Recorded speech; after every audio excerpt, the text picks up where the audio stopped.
చేర్చుకొనుడి ప్రభువా, పాడెదనొక స్తుతి గీతం, ప్రేమించి రక్షించితివి ప్రభువా. తుఫాను రేగే త్వరలో ఆరంగములు లేచే, తుఫాను రేగే త్వరలో తారంగములు లేచే, ఆపేటివయ్య దేవా ఆపద పాపిటి, ఆపేటివయ్య దేవా ఆపద పాపితి ప్రభువా. పాడెదనొక స్తుతి గీతం, ప్రేమించి రక్షించితి ప్రభువా. ముండ్లకు బదులు గొంజి దేవదారులు మొలచు, ముండ్లకు బదులు గొంజి దేవదారులు మొలచు, ఉండును సూచనలుగా నిత్యం పుకాతిగా, ఉండుము శనలుగా నిత్యం పుఖ్యాతిగా ప్రభువా. పాడెదనొక స్తుతి గీతం, ప్రేమించి రక్షించితి ప్రభువా. అభివృద్ధి చేసేదావు ప్రభువైన యేసుదేవా, అభివృద్ధి చేసేదావు ప్రభువైన యేసుదేవా. అధికంబు మేలులాతో మునుపాటి కంటే మరల, అధికంబు మేలులాతో మునుపాటి కంటే మరల ప్రభువా. పాడెదనొక స్తుతి గీతం, ప్రేమించి రక్షించితివి ప్రభువా. శిలువలో మాతువాను బలిలో భరించితివి, శిలువలో మాతువాను బలిలో భరించితివి. హల్లెలూయా పాడెదాను కలువారి యేసునాథ, హల్లెలూయా పాడెదాను కలువారి యేసునాథ ప్రభువా. పాడెదనొక స్తుతి గీతం, ప్రేమించి రక్షించితి ప్రభువా.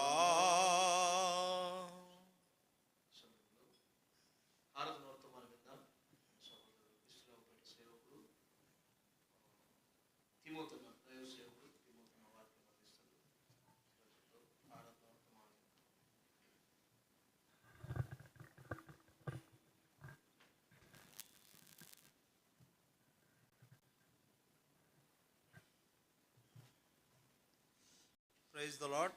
ప్రభువైన యేసుక్రీస్తు నామమున మీ అందరికీ వందనాలు తెలియజేస్తూ ఉంటున్నాము.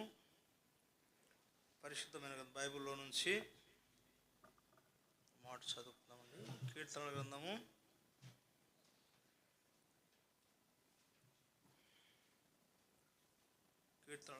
106వ అధ్యాయము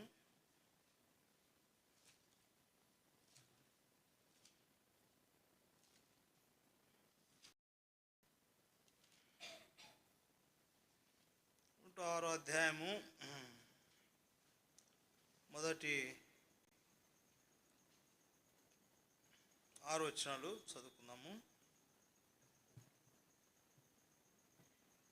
కీర్తన గ్రంథము 106వ అధ్యాయము మార్చి చదువుకుందామండి.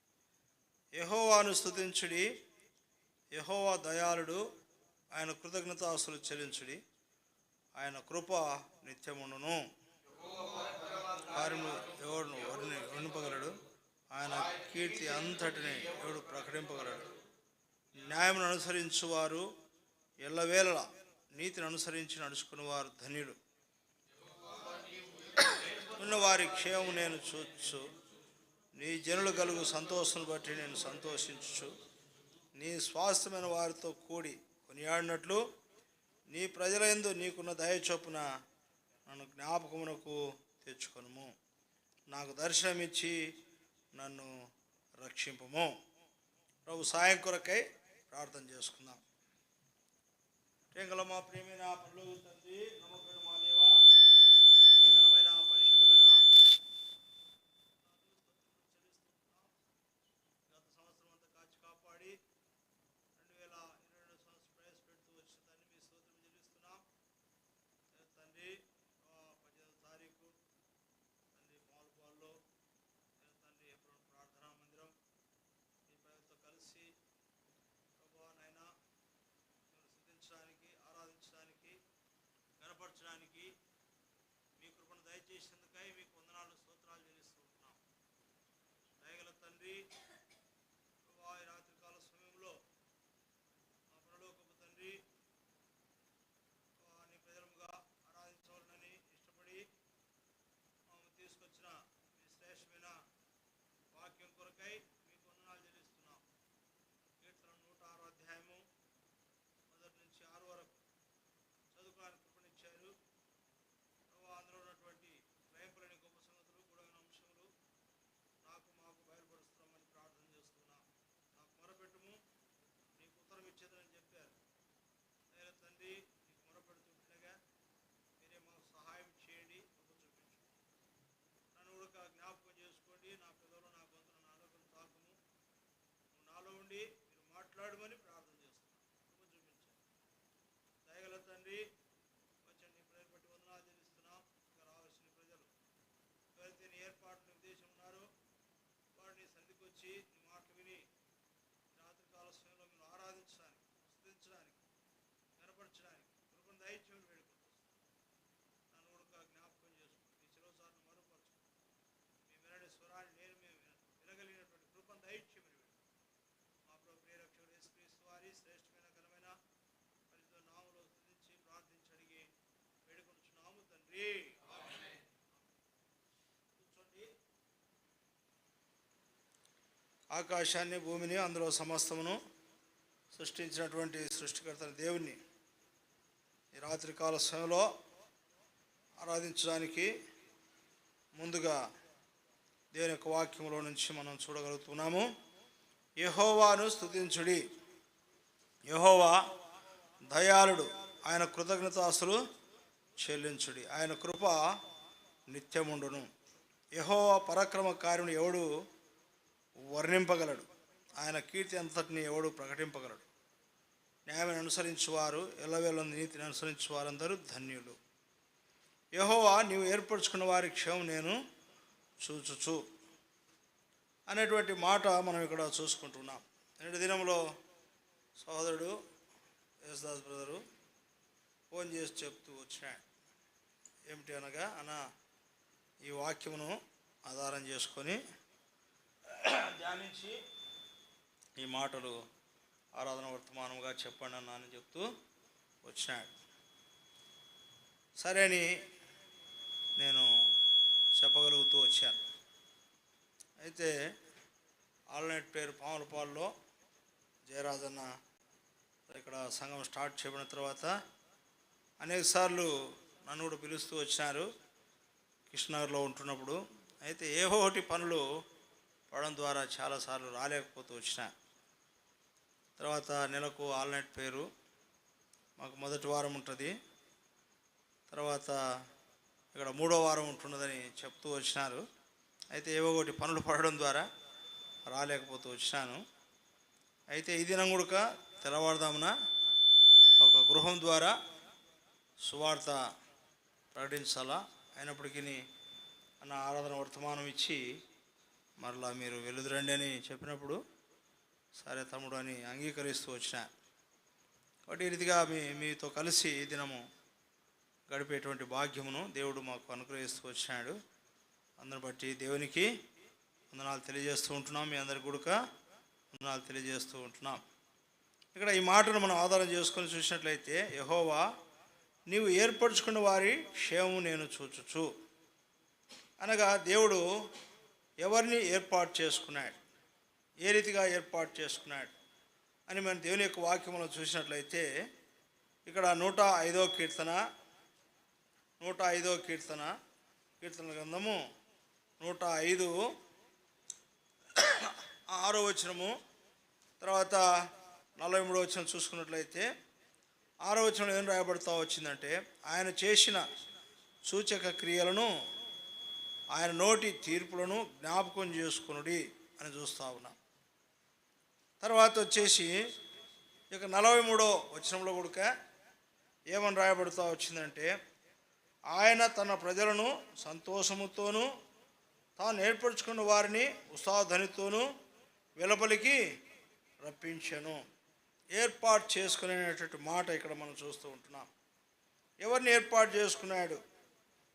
తాను ఏర్పరచుకున్న వారిని ఉత్సాహధ్వనితో వెలుపలికి రప్పించెను అనగా, దేవుడు ఎవరిని ఏర్పాటు చేసుకొని వెలుపలికి రప్పిస్తూ వచ్చినాడు అని మనం దేవుని యొక్క వాక్యంలో చూసినట్లయితే, పరిశుద్ధమైన గ్రంథం బైబిల్లో 107వ కీర్తనలో ఏర్పాటు చేసుకుని ఎవరిని నడిపిస్తూ వచ్చినాడంటే, ఇక్కడ 7వ వచనం మనం చూస్తాం, వారొక నివాసపురము చేరినట్లు చక్కని త్రోవను ఆయన వారిని నడిపించెను అని చూస్తూ ఉన్నాం.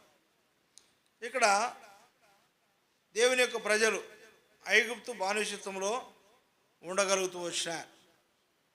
ఐగుప్తు బానిసత్వంలో అబ్రహామును దేవుడు ప్రత్యేకపరుస్తూ వచ్చినాడు. అబ్రహామును అనగా అన్య దేశంలో నుంచి, కల్దీ దేశం నుంచి దేవుడు ఆయన ప్రత్యేకపరుస్తూ వచ్చినాడు. నేను చూపించే ప్రదేశానికి వెళ్ళమని చెప్తూ వచ్చినాడు. నీ తల్లిని, నీ తండ్రులను, నీ అన్నదమ్ములను, నీ బంధువులను, తర్వాత నీ దేశమును విడిచిపెట్టమని చెప్తూ వచ్చినాడు. దేవుడు చెప్పినట్టుగా ఆయన నడుస్తూ వచ్చినాడు. తర్వాత కాని ప్రదేశంలో నీ సంతానం 430 సంవత్సరాలు అక్కడ ఉంటారు. వారి దేవతలకు నేను తీర్పు తీర్చి మీ ద్వారా నేను గొప్ప దేవుడనని బయలుపరుచుకుంటానని దేవుడు అబ్రహాముతో చెబుతూ వచ్చినాడు. నిజంగా అబ్రహాముకు దేవుడు 85 సంవత్సరాలు 75 సంవత్సరాల వయసులో పిలుస్తూ వచ్చినాడు. పిలిచి 100 సంవత్సరాలకు కుమారుని ఇచ్చాడు. ఆ కుమారుడు ఇస్సాకు మరలా 2 కుమారులు ఇచ్చాడు, ఏశావు, యాకోబు. 12 మంది కుమారులు ఇచ్చాడు. ఆ 12 మందిలో ఒక కుమారుడు ఏషేపును ముందుగానే ఐగుప్తుకు తీసుకుని వెళ్ళాడు. తర్వాత కనానులో కరువు వచ్చింది. తర్వాత కనానులో కరువు రావడం ద్వారా 72 మంది ఐగుప్తుకు వెళ్తూ వచ్చినారు, యాకోబుతో సహా. గోషెన్ అనే ప్రాంతంలో వారు అక్కడ గుడారాలు వేసుకొని అక్కడ ఉండగలుగుతూ వచ్చినారు. దాదాపు 430 సంవత్సరములు వారు ఇనుప కొలిమిలో ఇనుము కాల్చబడినట్లు ఆర్థిగా కాల్చబడుతూ వచ్చినారు వాళ్ళు. తర్వాత నలగొట్టబడుతూ వచ్చినారు, చిత్రహింసలు పెట్టబడుతూ వచ్చినారు, రకరకాల భయంకరమైనటువంటి స్థితి గుండా వాళ్ళు వెళ్తూ వచ్చినారు. కానీ ఫరో వచ్చి వారిని హింసిస్తూ బాధ పెడుతూ వచ్చినాడు. అయితే దేవుడు వారి మూలుగు విన్నాడు, వారి యొక్క బాధను చూసినాడు, వారి యొక్క కష్టమును చూస్తూ వచ్చినాడు, వారి యొక్క ప్రయాసను చూస్తూ వచ్చినాడు. చూసి దేవుడు దయగలిగినటువంటి వాడు, కృపగలిగినటువంటి వాడు కాబట్టి తన ఇచ్చిన వాగ్దానంలో జ్ఞాపకం చేసుకొని విరోధుల చేతిలో నుంచి విమోచించి వారిని రక్షించి ఏర్పాటు చేసుకోవడానికి ఇష్టపడుతూ వచ్చినాడు దేవుడు. ఆ రీతిగా దేవుడు ఐగుప్తులో తన దాసుడైనటువంటి మోషేను ఏర్పాటు చేసుకొని, అహరోను వారి ఇరువురి అన్నదమ్ములను ఏర్పాటు చేసుకొని, తర్వాత చూసినట్లయితే మనము 105వ కీర్తన 26వ వచనం చూస్తాం మనం. ఆయన తన సేవకుడైన మోషేను తాను ఏర్పరచుకుని అహరోనును పంపెను. కాబట్టి ఐగుప్తులోనికి దేవుని ప్రజలైనటువంటి వారు తీసుకొని రావడానికి మోషేను అహరోనును ఏర్పాటు చేసుకొని వారి ద్వారా ఐగుప్తులో 10 అద్భుతములు చేస్తూ వచ్చినాడు. 10 అద్భుతాలు చేస్తూ వచ్చాడు. కర్రను కింద పడేయగా పాము అవుతా వచ్చింది. తర్వాత ఈ చేయిని గుండె కానించుకోగా కుష్టు వచ్చింది. మళ్ళీ తీసినప్పుడు మళ్ళీ మామూలు అయిపోయింది. నీళ్ళను రక్తముగా మారుస్తూ వచ్చినాడు. పీలను రాజేస్తూ వచ్చినాడు. ఉడగన్లు పడేస్తూ వచ్చినాడు. తర్వాత మిడతలను రాజేస్తూ వచ్చినాడు. తర్వాత చివరికి వస్తాల ఫరో యొక్క తొలిచూలు యొక్క సంతానము హతము చేయబడుతూ వచ్చింది. దాసుని వరకు చక్రవర్తి కుమారుని మొదలుకొని జైల్లో ఉన్నటువంటి చెరసాల నాయకుడి కుమారుని వరకు చంపడుతూ వచ్చినాడు. తర్వాత పశువుల్లో తొలిచూలు సంతానం అంతా హతం చేయబడుతూ వచ్చింది. కాబట్టి ఆ రాత్రి ఇక దేవుడు ఏం చేసినాడంటే, మీరు గొర్రెపిల్లను వధించి నడుములకు టవాలు కట్టుకొని చెప్పులు దుడుక్కొని త్వరపడుచు తింటూ మీరు ఐగుప్తు దాటి వెళ్ళాలా అని దేవుడు ఆ రీతిగా చెబుతూ వచ్చినాడు. కాబట్టి దేవుడు వారిని ఏర్పాటు చేసుకోవడానికి ఇష్టపడుతూ వచ్చినాడనమాట. అదే ఇక్కడ మనం చూస్తూ ఉంటున్నాం. దేవుని యొక్క వాక్యంలో 105వ కీర్తనలో 43వ వచనంలో, ఆయన తన ప్రజలను సంతోషముతోనూ తాను ఏర్పరచుకున్న వారిని ఉత్సాహధ్వనితోనూ వెలుపలికి రప్పించెను. కనుక ఆ రీతిగా దేవుడు తన సైన్యాన్ని, అనగా దాదాపు 6 లక్షల కాల్బలము, చిన్నలు పెద్దలు దాదాపు 30 లక్షల మంది, 30 లక్షల మంది ఎక్కడికి వచ్చారు? ఎర్ర సముద్రం దగ్గరికి వచ్చారు. అదంతా పెద్ద స్టోరీ, కథ, లేఖనాలు ఉంటున్నాయి అన్నీ. కాబట్టి ఎర్ర సముద్రం దగ్గరికి వచ్చారు వారు. ఎర్ర సముద్రము దగ్గరికి వచ్చిన తర్వాత నిర్గమకాండ 14వ అధ్యాయం చూస్తాం మనం. ఇక అక్కడ నిలిచిపోయినారు వాళ్ళు, నిలబడిపోయినారు. నిలిచిపోవడం ద్వారా ఇక ఫరో సైన్యం కూడా వారు 600 రథాలు సేనలు వెంబడిస్తూ ఉన్నారు. ఇక నిలిచిపోయినారు. సముద్రం దగ్గరికి వచ్చి మోషేతో చెప్తూ వచ్చినారు, ఏంటయ్యా వెనక చూస్తే ఫరో సైన్యం, ముందు చూస్తే సముద్రం, ఎట్లా మా పరిస్థితి అని చెప్తూ వచ్చిన. అప్పుడు దైవజనుడు, దేవుడు చెబుతూ వచ్చాడు దైవజనుడికి, మోషే నీ కర్రను చాపు అన్నాడు. కర్రను చాపాడు. ఇక యెహోవా దేవుడు రాత్రంతా బలమైన గాలి వీస్తూ వచ్చినాడు. బలమైన గాలి రాత్రంతా పనిచేశాడు దేవుడు. మోషే మాత్రం కర్ర చాపాడు అంతే. ఆ సముద్రము 2 పాయలు కావాలంటే ఏం చేయాలా? ఎంత గాలి అవసరం చూసినట్లయితే పిల్లరా, గాలి పైన పోతుందా సముద్రం కింద పోతుందా చెప్పండి? పైనే పోతూ ఉంటుంది గాలి. అయితే దేవుడు ఏం చేశాడో తెలుసా? 30 లక్షల మంది సముద్రం పక్కన నిలబడ్డారు. 30 లక్షల మంది ఆ గాలిని ఏం చేశాడంట, వాళ్ళ కాళ్ళ ముందర, అనగా ఇజ్రాయెల్ యొక్క కాళ్ళ ముందు గాలిని దింపి సముద్రంలో అడుగు భాగానికి పంపిస్తూ వచ్చినాడు దేవుడు. ఆ సముద్రం 2 పాయలు కావాలంటే దాదాపు 3000 కిలోమీటర్ల, గంటకు వచ్చేసి 3000 కిలోమీటర్ల వేగంతో పోతే కానీ ఆ సముద్రం 2 పాయలు కాదట. 2013లో తర్వాత ఇక్కడ తుఫాన్ వచ్చింది. ఇక్కడ విశాఖపట్నం గంటకు వచ్చేసి 200 కిలోమీటర్ల స్పీడ్తో తుఫాన్ వచ్చేస్తూ ఉంది అని చెప్పారు. ఆ 200 కిలోమీటర్ల స్పీడ్తో వచ్చినటువంటి తుఫానుకు మామూలు బిల్డింగ్స్, పాత బిల్డింగ్స్ పడిపోయినాయి. తర్వాత గిడ్డంగులు, అనగా ఫ్యాక్టరీస్, రేకులు వేయబడి ఉంటాయి కదా, సిమెంట్ రేకులు, తర్వాత ఇనుప రేకులు వేయబడి ఉంటాయి, అవన్నీ లేచిపోయినాయి. పిట్టెలు లేచిపోతూ వచ్చినాయి. 200 కిలోమీటర్ల స్పీడ్తో వచ్చినటువంటి గాలికే లేచిపోయినాయి. ఇంకా 3000 కిలోమీటర్ల స్పీడ్తో వస్తే ఆ ఇజ్రాయెల్ ప్రజలు ఏం కావాలన్నా, ఏం కావాలా?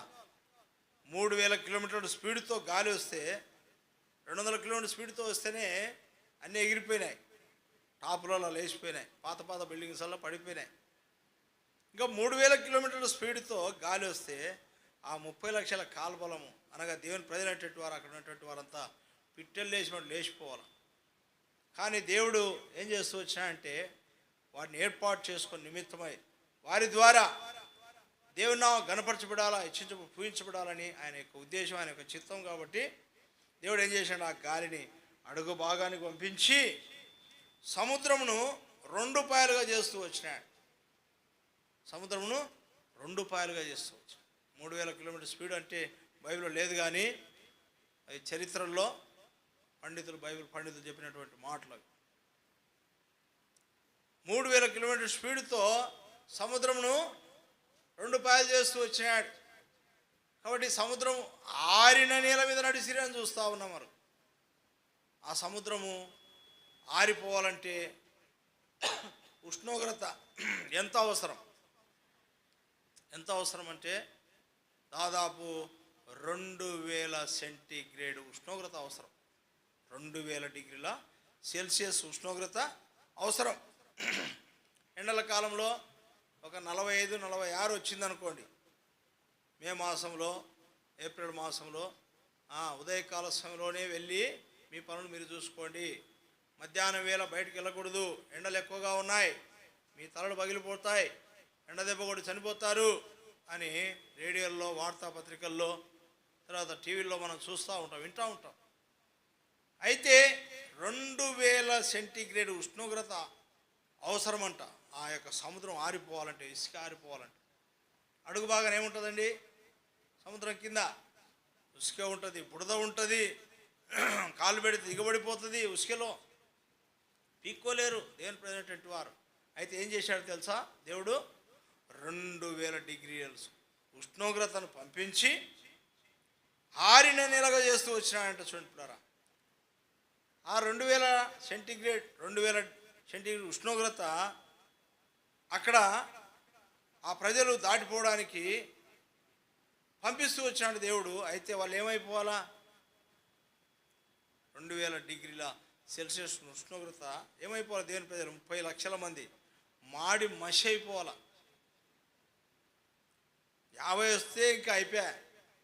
ఎండల కాలంలో 50 డిగ్రీల సెంటీగ్రేడ్ ఉష్ణోగ్రత వచ్చిందనుకో, తలలు పగిలిపోతాయి. ఇంకా 2000 డిగ్రీల సెల్సియస్ ఉష్ణోగ్రత అంటే ఎంతో చూడాలి, మాడి మషి అయిపోవాలి. అయితే దేవుడు దయగలిగిన వాడు, కృప కలిగిన వాడు కాబట్టి తన ప్రజలైనటువంటి వారిని ఆరిన నేల మీద నడిపిస్తూ వచ్చినాడు, అదరికి చేర్చినాడు. అదరికి చేర్చబడిన తర్వాత ఇక మిరియాం ఏం చేస్తుంది? పాట పాడుతుంది. యెహోవాను గానము చేసెదము ఏకముగా, మనకు రక్షకుడాయనే, ఆయన మహిమా పాడెదము, ఆయనను వర్ణించెదము, ఆయనే దేవుడు మనకు. ఆ రీతిగా ఉత్సాహధ్వనితో ఏం చేసిందంట? ఆమె మాత్రమే కాదు, అక్కడ ప్రజలందరూ 30 లక్షల మంది సంతోషంతో, ఆనందంతో దేవుని స్తుతించారంట, ఆరాధించారట, గణపరిచారట, కృతజ్ఞత అర్పిస్తూ వచ్చినారంట. ఎందుకొరకు?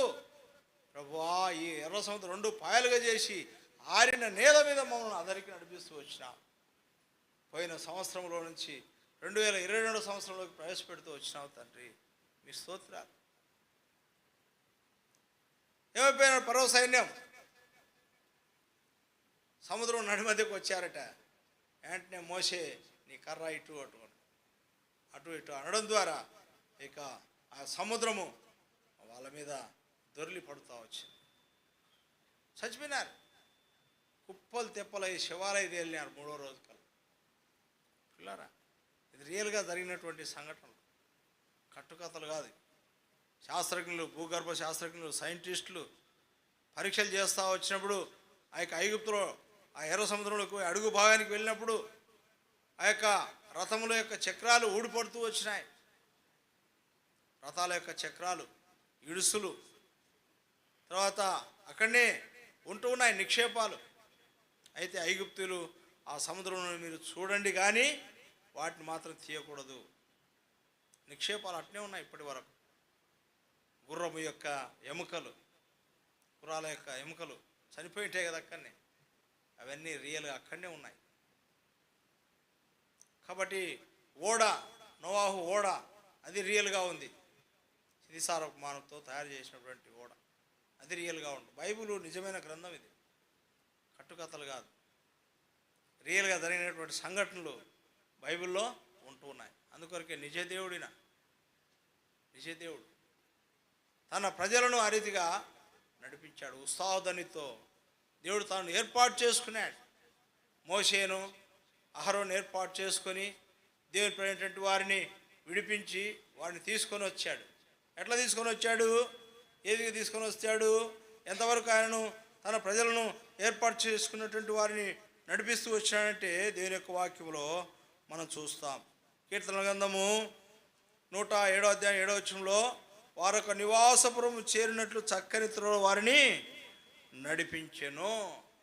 ద్వితీయోపదేశకాండం 32వ అధ్యాయము 10-11లో మనం చూస్తాం. 10-11లో ఏమని రాయబడుతూ వచ్చిందంటే చూడండి. ద్వితీయోపదేశకాండము 32వ అధ్యాయము 10-11.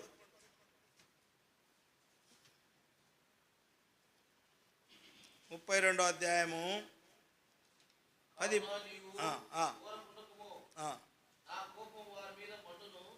32వ అధ్యాయము 10వ వచనం. అరణ్య ప్రదేశములోను భీకర ధ్వని గల పాడైన ఎడారిలోను వారిని కనుగొని ఆవరించి పరామర్శించి తన కనుపాప వలె వారిని కాపాడెను. పక్షిరాజు తన గూడు రేపి తన పిల్లపైన అల్లాడుచు రెక్కలు చాపుకొని వాటిని పట్టుకొని తన రెక్కల మీద వాటిని మోయినట్లు యెహోవా వారిని నడిపించెను. పిల్లారా, ఎడారి ప్రాంతంలో, ఎడారి అంటే ఎట్లుంటుంది? ఇంకా చెట్లు ఉండవు, అసలు వాటర్ ఉండదు. మన దేశంలో ప్రపంచంలోకెల్లా పెద్ద ఎడారి ప్రాంతం థార్ ఎడారి. ఎక్కడ ఉంటుంది అది? రాజస్థాన్లో ఉంది. రాజస్థాన్లో, మన భారతదేశంలో ఒక రాష్ట్రం అది రాజస్థాన్. థార్ ఎడారి. ఎడారి ప్రాంతంలో నీళ్లు ఉండవు, చెట్లు ఉండవు. తర్వాత ఎండల కాలము భయంకరమైనటువంటి పరిస్థితులు ఉంటాయి, ఉసుక తుఫానులు వేస్తాయి. కాబట్టి ఎడారి భీకర ధ్వని గల ఎడారి ప్రాంతంలో వారిని నడిపించాను అని చూస్తూ ఉన్నాం. పిల్లరా, వాడు నడిచిపోతూ ఉంటే ఇక ఎప్పుడైతే ఎర్ర సముద్రం దాటుతూ వచ్చినారో అప్పుడు ఇక దేవుడు ఏం చేసినాడు? మన్నా అనే ఆహారాన్ని వారికి కురిపిస్తూ వచ్చినాడు. 40 సంవత్సరాలు. మన్నా అంటే తెలియనిది, దేవదూతలు తినే ఆహారం. అది దేవదూతలు తినేటువంటి ఆహారం. పరలోక రాజ్యంలో దేవదూతలు తినే ఆహారంను వారికి ఇస్తూ వచ్చినాడు దేవుడు. కాళ్ళు వాయలేదంట, వాళ్ళకు చెప్పులు అరిగిపోలేదంట, బట్టలు మాసిపోలేదంట. ఇప్పుడు పిల్లలు ఉన్నారు, యేసుదాస్ అన్న పిల్లలు, 3 పిల్లలు. వాళ్ళు పెరుగుతూ ఉంటే వాళ్ళంపడే పెరుగుతూ ఉన్నాయి డ్రస్సు, ఒకటే డ్రస్సే. అట్లా ఇశ్రాయేల్ ప్రజలు చిన్నపిల్లలు పెరుగుతూ ఉంటే వాళ్ళంపడే పెరుగుతావు, ఒకటే డ్రస్సే. ఇంకా మనం ఒకరోజు దొడుకుంటే మరుసటి రోజుకల్లా వాసన కొడతాయి, కంపు కొడుతుంది కదండి. అయితే 40 సంవత్సరాలు వారికి ఆహారం అడిగితే ఆహారం ఇస్తూ, నీళ్ళు అడిగితే నీళ్ళు ఇస్తూ, మాంసం అడిగితే మాంసం ఇస్తూ, ఏది అడిగినా వారికి తక్కువ కాకుండా ఎడారి ప్రాంతంలో పగలు మేఘస్తంభంగా, రాత్రి అగ్నిస్తంభం. చూడండి, ఆ ఎడారి ప్రాంతంలో రాత్రిపూట పోతూ ఉంటే ఎట్లుంటుంది? ఇసుకే ఎట్లుంటుంది?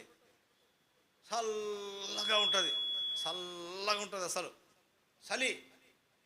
అదే ఎండల కాలం పగులు అయితే ఇసుక కాళ్ళు పెడితే కాలుతుంది, అసలు కాలిపోతుంది, మండిపోతుంది. అందుకొరకే పగలు మేఘస్తంభం. 30 లక్షల కాల్బలం ప్రజలు, 6 లక్షల కాల్బలం, చిన్నలు పెద్దలు అంతా 30 లక్షల మంది.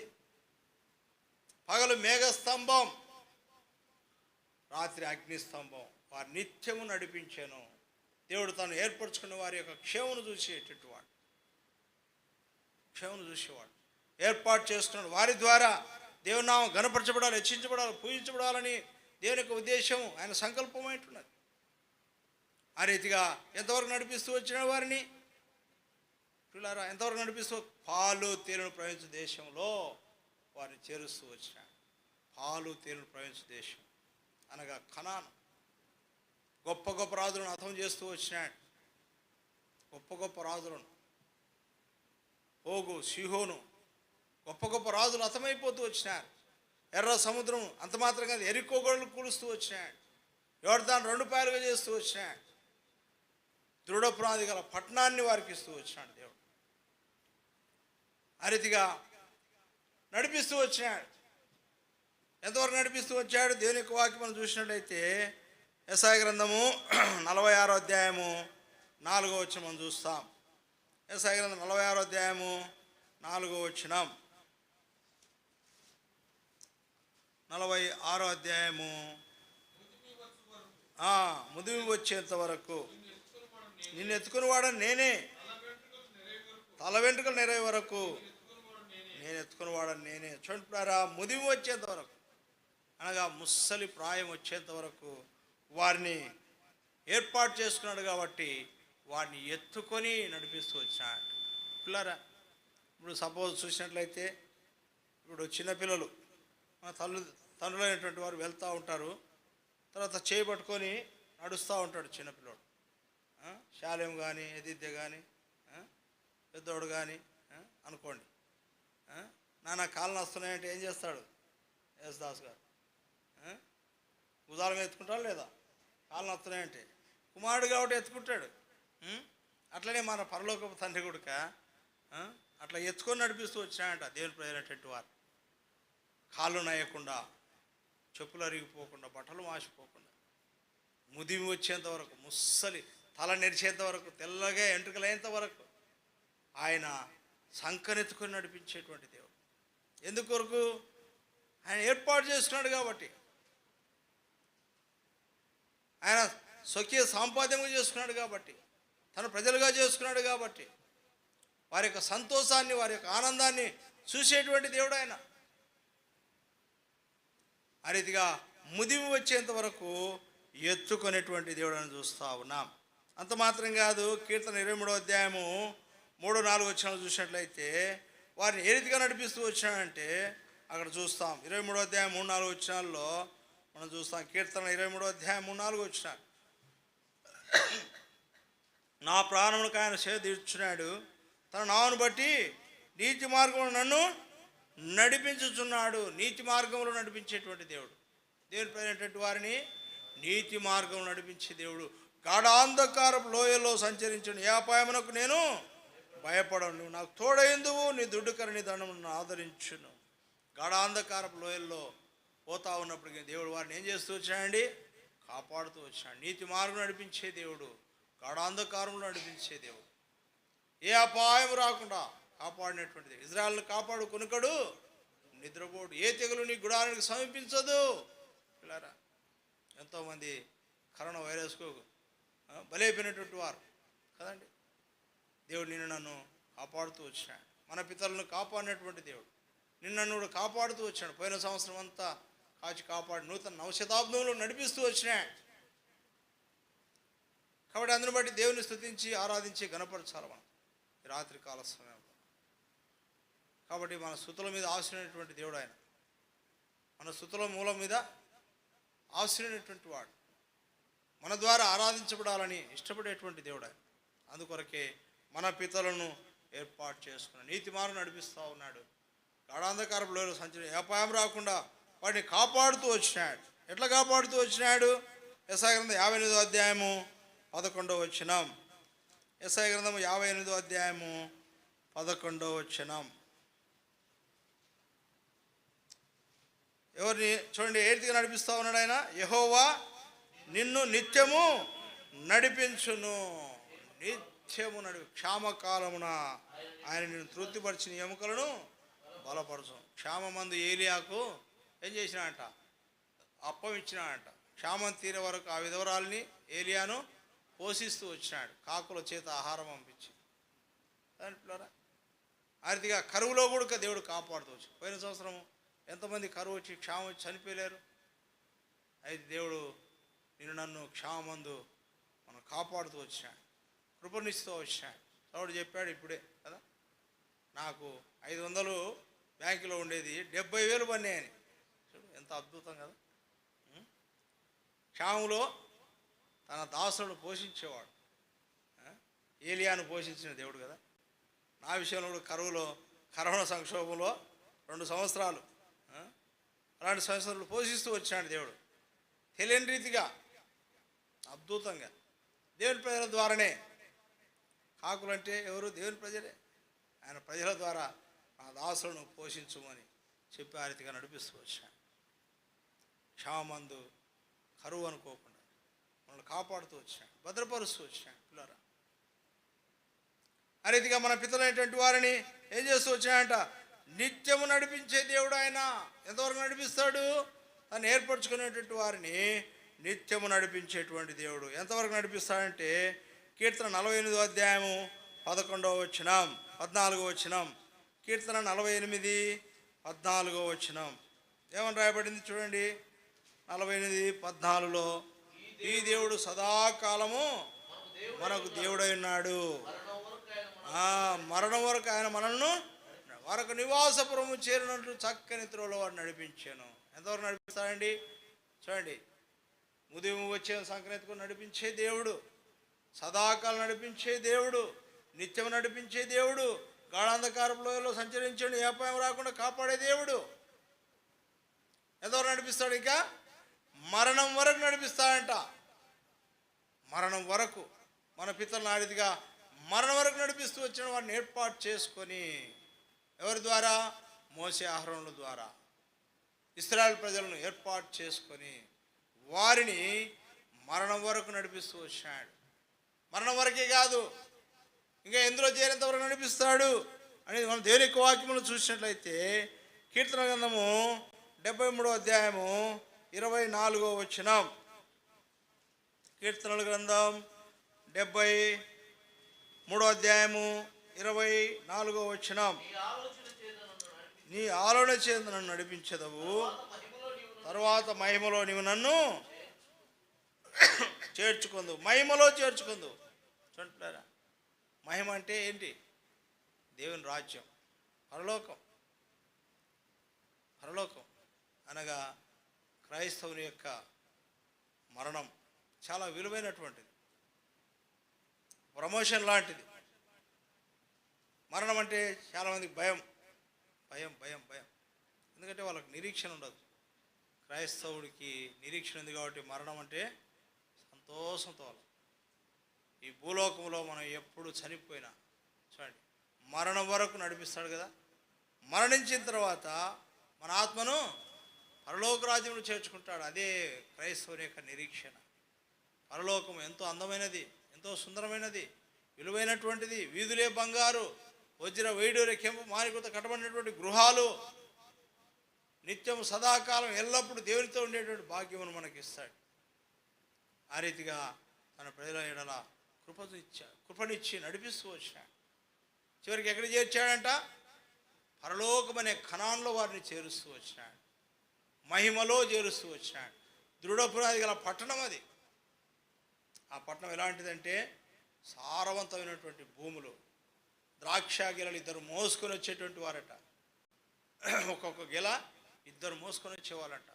అలాంటి స్వాస్థ్యమును దేవుడు వారికి ఇస్తూ వచ్చాడు. ఎందుకొరకు? తాను ఏర్పాటు చేసుకున్నాడు కాబట్టి. వారిని సంతోషించి ఆనందింపజేసినటువంటి దేవుడుగా ఉంటున్నాడు.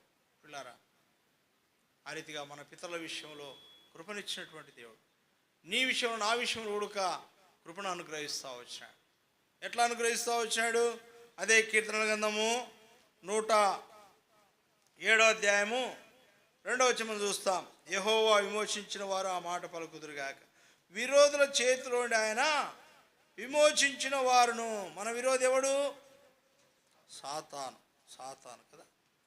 కాబట్టి ఆ సాతాను చేతిలో నుంచి నన్ను విడిపించు నిమిత్తమై ఆ పరలోకపు దేవుడు, ఆ పరలోకములో అనగా పాత నిబంధన గ్రంథంలో యెహోవా దేవునిగా కనబడుతూ వచ్చినటువంటి దేవుడు కొత్త నిబంధనకు వస్తాలకల్లా యేసు అనే పేరుతో ఈ భూలోకంలో జన్మించినాడు. ఈ లోకంలో యేసుగా జన్మించి 30 సంవత్సరాలు మాడుగా జీవించి 3.5 సంవత్సరంలో అద్భుతం ఆశ్చర్యకార్యాలు చేసి చివరికి నీ కొరకు నా కొరకు తన ప్రాణమును బలిగా అర్పించినాడు. చనిపోయినాడు, సమాధి చేయబడి తిరిగి లేచినాడు. నేను పైకి ఎత్తబడిన తర్వాత నా వైపు అందరిని నేను ఆకర్షించుకుందును. కాబట్టి అన్యజనమైనటువంటి నిన్ను నన్ను, పరజనమైనటువంటి నిన్ను నన్ను ఆకర్షించుకోవడానికి ఎంతో క్రయం చెల్లిస్తూ వచ్చాడు. ఆ క్రయం ద్వారానే మనం దేవునిలోకి రాగలుగుతూ వచ్చినాం. దేవుని నమ్ముకున్నాం. అలాంటి భాగ్యమును నీకు నాకు ఇస్తూ వచ్చాడు. నీ జీవితం నా జీవితం ఎలాగుండేది ఒకానొకప్పుడు అంటే ఎక్కడ ఉన్నటువంటి వారము? పరిశుద్ధ బైబిల్లో మనం చూస్తాం. చూడండి, నిన్ను నన్ను కూడా దేవుడు ఏర్పాటు చేసుకున్నాడు. ఎట్లా ఏర్పాటు చేసుకున్నాడని చూసినట్లయితే దేవుని యొక్క వాక్యంలో రాయబడుతూ వచ్చింది. 1 కొరింథీ 1వ అధ్యాయము 26, 29 వచ్చిన, నిన్ను నన్ను కూడా ఏర్పాటు చేసుకున్నాడు దేవుడు.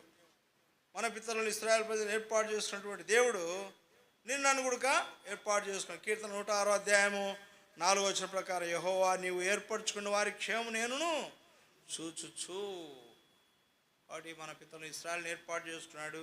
అదే రీతిగా నిన్ను నన్ను కూడా ఏర్పాటు చేసుకోవడానికి యేసు ప్రభువే ఎంతో క్రయం చెల్లించి ఆ క్రయం ద్వారా నిన్ను నన్ను రక్షించుకున్నాడు. చూడండి పిల్లారా, 1 కొరింథీ 1వ అధ్యాయము 26వ వచనం, సహోదరులారా మిమ్మల్ని పిలిచిన పిలుపును చూడి, మీలో లోకరీతిని జ్ఞానులైనను గనులైనను గొప్ప వంశం వారైనను అనేకులు పిలువబడలేదు, కానీ ఏ శరీరం దేవుని ఎదుట అతిశయింపకున్నట్లు జ్ఞానులను సిగ్గుపరచుటకు లోకంలో నుండి వెర్రి వారిని దేవుడు ఏర్పరచుకొని ఉన్నాడు. బలవంతుడైన సిగ్గుపరచు లోకంలో బలహీనులైన వాడు దేవుడు ఏర్పరచుకొని ఉన్నాడు.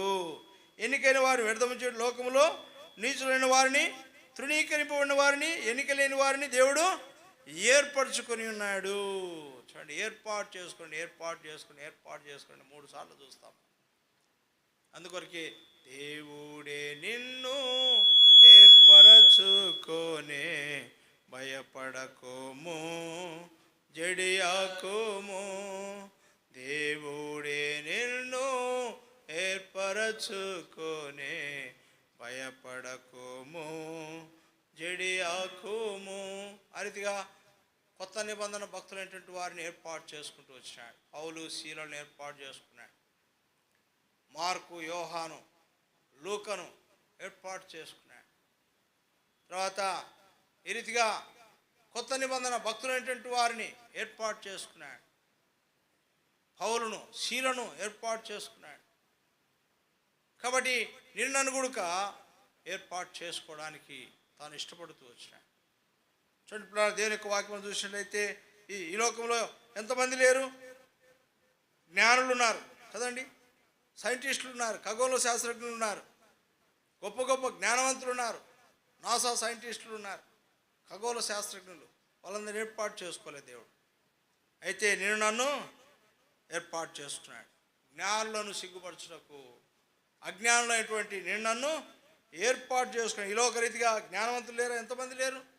సైంటిస్టులు ఉన్నారు, డాక్టర్లు ఉన్నారు, ఇంజనీర్లు ఉన్నారు, గొప్ప గొప్ప వారు ఉన్నారు. వాటిని ఏర్పాటు చేసుకోవాలి. నేను నన్ను ఏర్పాటు చేసుకున్నాడు దేవుడు. అందును బట్టి ఈ యొక్క రాత్రికాల సమయంలో దేవుని స్తుతించ ఆరాధించ భద్రమైంటున్నాం మనం. అంత మాత్రం కాదు, ఘనులైనటువంటి వారు, ఘనులు, సహస్రాధిపతులు. చూడండి, ఘనులు అంటే ఎవరు? ప్రధానమంత్రులు, ముఖ్యమంత్రులు, ఎంపీలు, ఎమ్మెల్యేలు, అధికారులు ఉన్నారు. ఘనులైనటువంటి వారు, వాళ్ళని ఏర్పాటు చేసుకోలేదు దేవుడు. ఎక్కడో పడిచేటటువంటి నిన్ను కడజాతి వారం కదండి. ఈ లోక సంబంధంగా చూసినట్లయితే సువార్త ప్రకటించుకుంటూ పోతా ఉంటే, ఏంటో ఇక్కడ వచ్చినారు, ఆ కడాకు పోండి, ఆ కడాకు ఎక్కడ ఊరు బయట ఉంటారు, కడాకు ఉంటారు, అక్కడ పోండి, అక్కడ ఉన్నారు మీ వాళ్ళు అంటుంటారా లేదా? ఏనా అంటారు కదా. ఆ సెంటర్ లేక పోయి సువార్త ప్రకటించారు. ఏంటో ఇక్కడ వచ్చినా అక్కడ పోండి, లాస్ట్కు అక్కడ పోండి, అక్కడ ఉంటారు చూడు కడజాతి వాళ్ళు. వాళ్ళనే ఏర్పాటు చేసుకున్నాడు దేవుడు. తర్వాత ఉంటారు కదా రెడ్డీస్, కమ్మాసు, వైశ్యులు, బ్రాహ్మణ్స్, శూద్రులు, రకరకాల కులాల వాళ్ళు. వాళ్ళనే మాటలు అనమాట. మేము ఎన్నోసార్లు వింటూ వచ్చినాం. ఈ ఆత్మకూరు ఏరియాలో ఒక్కొక్క గ్రామం 30 సార్లు 40 సార్లు చేసినాం సువార్త. ఒక్కొక్క గ్రామంలో 15 సంవత్సరాల కిందట నుంచి గలకొట్టినాం.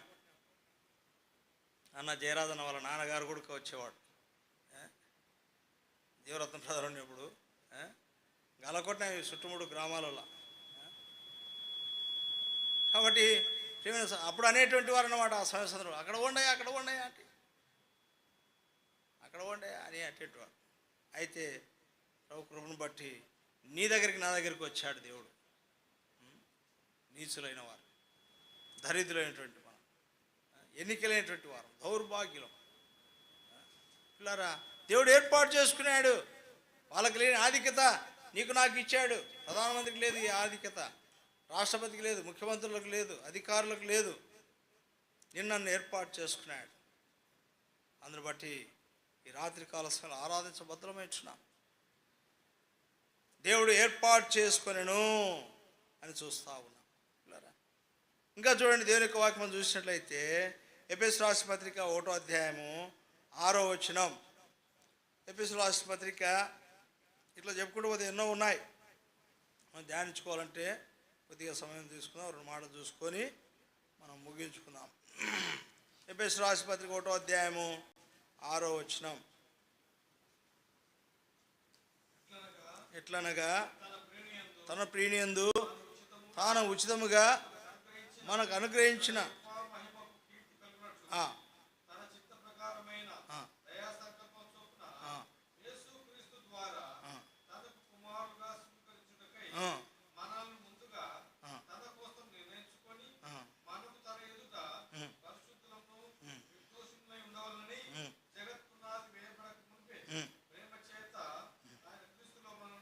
అది ప్రేమ చేత ఆయన క్రీస్తులో మనను ఎప్పుడంట? జగత్తు పునాది వేయబడక మునిపేనంట. జగత్ అంటే ఏంటి? ఈ ఆకాశాన్ని భూమిని సృజించక ముందే, అంటే ఆదాము కంటే ముందే ఉన్నాం మనం అని అర్థం. ఆదాము కంటే ముందే ఉన్నాం. జగత్ పునాది వేయబడక మునిపే అంటున్నాడు. ఆకాశాన్ని భూమిని సృష్టించిన తర్వాతనే ఆదాముని చేసుకున్నాడు. పాత నిబంధన భక్తుల కంటే మనము కొత్త నిబంధన భక్తులము, ఇంకా వాళ్ళకంటే ముందున్నటువంటి వారమని అర్థం కదనా. జగత్తు పునాది వేయబడక మునిపే ప్రేమ చేత క్రీస్తులో మిమ్మల్ని ఏర్పాటు చేసుకున్నాను. ఆదాము కంటే ముందే మనల్ని ఏర్పాటు చేసుకున్నాడు. ఏర్పాటు చేసుకోవడానికి ఇష్టపడి ఆ పరలోకంలో ఉన్న దేవుడు భూలోకానికి వచ్చి నీ కొరకు నా కొరకు ప్రాణం పెట్టినాడు. చేతులు చేసిన చేతుల్లో చీరలు, తలలో ములకి డొక్కన బల్లెడు, పాదంలో చీరలు పంచే గాయాలు పొంది ఆ రక్తం ద్వారా మనల్ని విమోచించి రక్షించి విలువబెట్టి కొని తన బిడ్డలుగా చేసుకున్నాడు. జగత్ పునాది వేడుకుంటే క్రీస్తులో మన స్వరూపము ఆయన హృదయంలో ఉందంట. తన హృదయంలో ఉంది, యేసుప్రభు హృదయంలో ఉంది కాబట్టి నన్ను రక్షించుకున్నాడు, ఏర్పాటు చేసుకున్నాడు. ఇలాంటి గొప్ప ఆధిక్యత మనకి ఇచ్చాడు దేవుడు. అందుని బట్టి దేవుని ఏం చేయాలి? మనము ఆరాధించాలా, స్తుతించాలా, కనపరచాలి. జగత్తు పునాది వేయబడక మునిపే క్రీస్తులో నన్ను ఏర్పాటు చేసుకున్నావు తండ్రి. ఇశ్రాయేళ్ల కంటే ముందున్నటువంటి వారం, ఆదాము కంటే ముందున్నటువంటి వారమే. ఇంకా అలాంటి గొప్ప దేవుని మనము ఈ రాత్రి కాల సమయంలో ఆరాధించాలా, స్తుతించాలా, కనపరచాలా. ఇంకా ఎప్పుడు ఏర్పాటు చేసుకున్నాడు? 2వ తెస్సలోనికీయులకు పత్రిక 2వ అధ్యాయము 13వ వచనం. 2వ తెస్సలోనికీయులకు పత్రిక 2వ అధ్యాయము 13వ వచనం.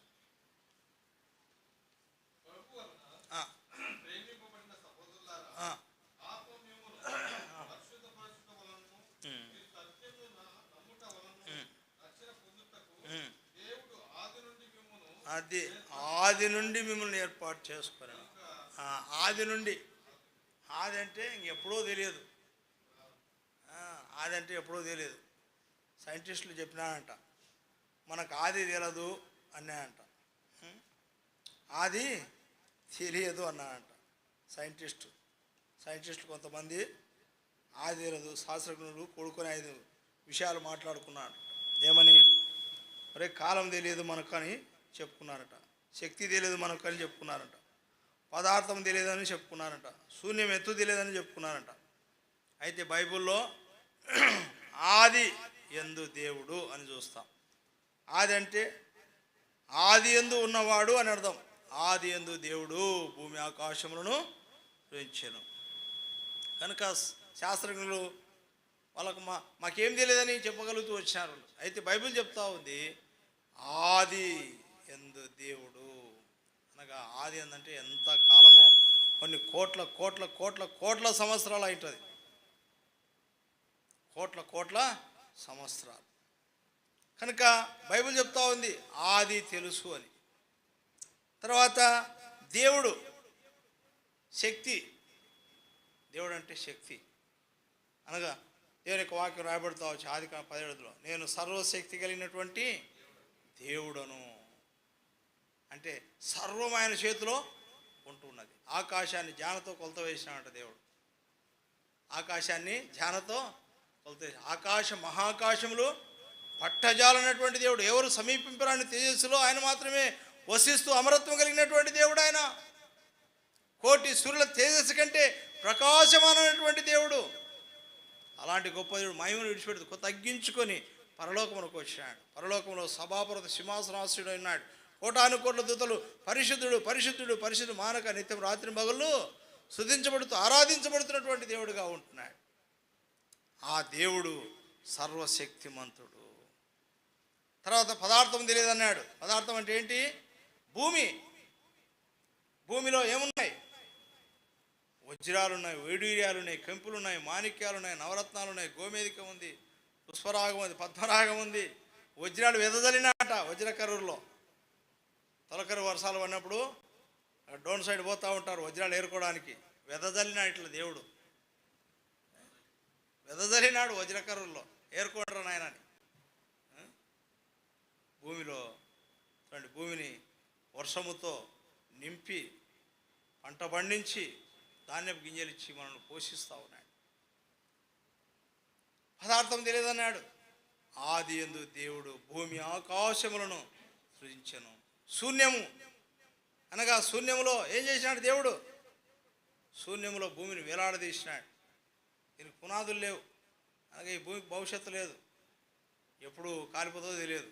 వాక్యం రాయబడింది కదా, పంచభూతములు మహావిన్నముతో కరిగిపోనంటున్నాయి. అనగా ఈ భూమికి భవిష్యత్తు లేదు, ఈ ఆకాశానికి భవిష్యత్తు లేదు. కొత్త ఆకాశం కొత్త భూమికి భవిష్యత్తు ఉంది. అదే దేవుని రాజ్యం. చంద్రుడు ఉన్నాడు, సూర్యుడు ఉన్నాడు, దేవుడైన ప్రభు ప్రకాశిస్తూ ఉంటాడు. అందులో నీతి నివసిస్తుంది. అందులో ఉంటాం మనం. అందులో ఉండడానికి నన్ను ఏర్పాటు చేసుకున్నాడు దేవుడు. పిల్లరా, ఆదిలో ఆది కాలము అని చూస్తా ఉన్నా. ఆది కాలం, ఆది నుండి మిమ్మల్ని ఏర్పరచుకున్నాను. ఆదిలో ఉన్నటువంటి దేవుడిన మన దేవుడు కాదు. ఈయన తెల్ల దేవుడు, అమెరికాల దేవుడు కాదు, వాళ్ళ దేవుడు ఇలా దేవుడు కాదు. ఆదిలో ఉన్నటువంటి దేవుడు. అబ్రాహాము కంటే ముందున్నటువంటి వాడు. 30 ఏళ్ళు ఉడకలేవే, అబ్రాహాము కంటే ముందున్నా అని చెప్తా ఉన్నావు అని చెప్పినప్పుడు యూదులకు చెప్తాడు, ఆదిలో ఉన్నటువంటి వాడన్న ఆయన నేను పరలోకంలో ఉండగలను, మహిమలో ఉండగలను, భూమి మీద ఉండగలను, భూమి కింద ఉండగలను, సముద్రంలో ఎక్కడైనా ఉండగలను, ఇందు సందేహం లేకుండా ఉండగలను.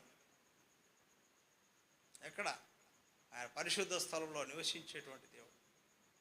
ఆదిలో నుండి దేవుడు నిన్నను ఏర్పాటు చేసుకున్నాడు. ఏర్పాటు చేసుకొని ఏం చేసినాడంట? నీ జనులు కలుగు సంతోషం. 106వ కీర్తనలో 4వ వచనంలో నీ జనులు కలుగు సంతోషం నేను సంతోషించచ్చు.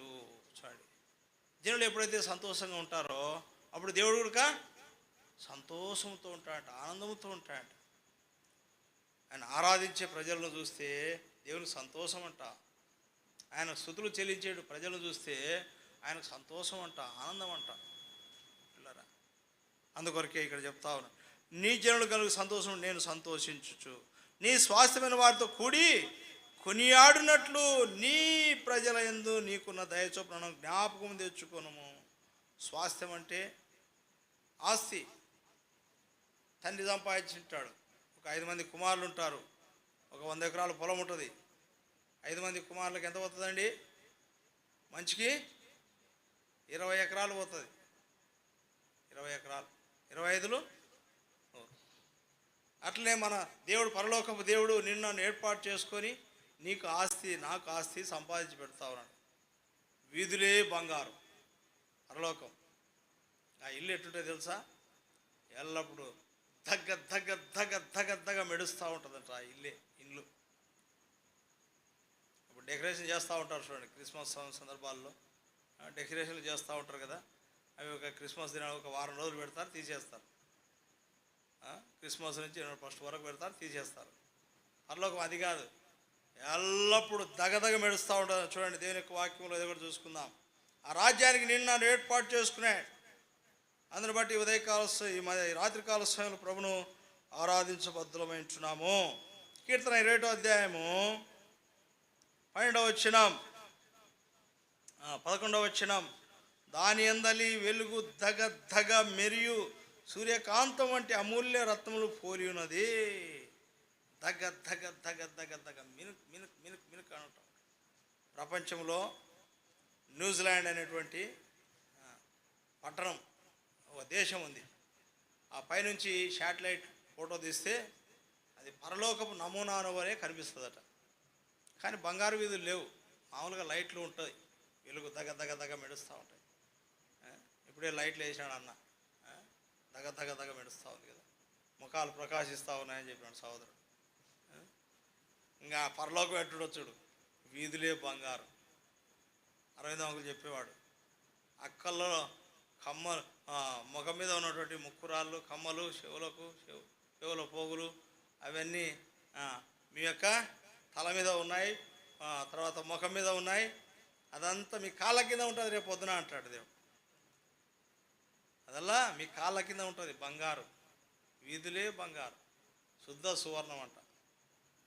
ఇంకా ఇల్లు ఎంత విలువైనటువంటి దానిలో కొరకే మనల్ని ఏర్పాటు చేసుకున్నాడు దేవుడు. కాబట్టి ప్రేమైన సహోదరుడా, అందుని బట్టి ఈ రాత్రికాల సమయంలో ప్రభును ఆరాధించబద్ధులమై ఉంటున్నాం. దేవుడు ఆత్మ కనుక ఆయన ఆరాధించేవారు ఆత్మతోనూ సత్యముతోనూ ఆరాధించవలను. కాబట్టి సహోదరుడు చెప్పినటువంటి మాట, కొన్ని మాటలు నేను రెఫరెన్స్ రాసుకొని సిద్ధపడుతూ వచ్చాను, ఇంకా చాలా ఉన్నాయి, సమయం లేదు. కాబట్టి ప్రభును ఆరాధించడానికి ఈ యొక్క వాక్యం దేవుడు ఆశీర్వదించి దీవించునుగా. ప్రార్థన. ఆరాధించు.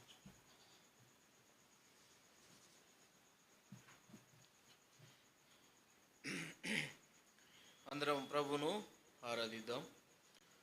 ఆరాధన అయిపోయిన తర్వాత ఒప్పుకోలు ప్రార్థన కొరకు సహోదరుడు భూపాల్ రెడ్డి అన్న వాక్యం అందిస్తాడు.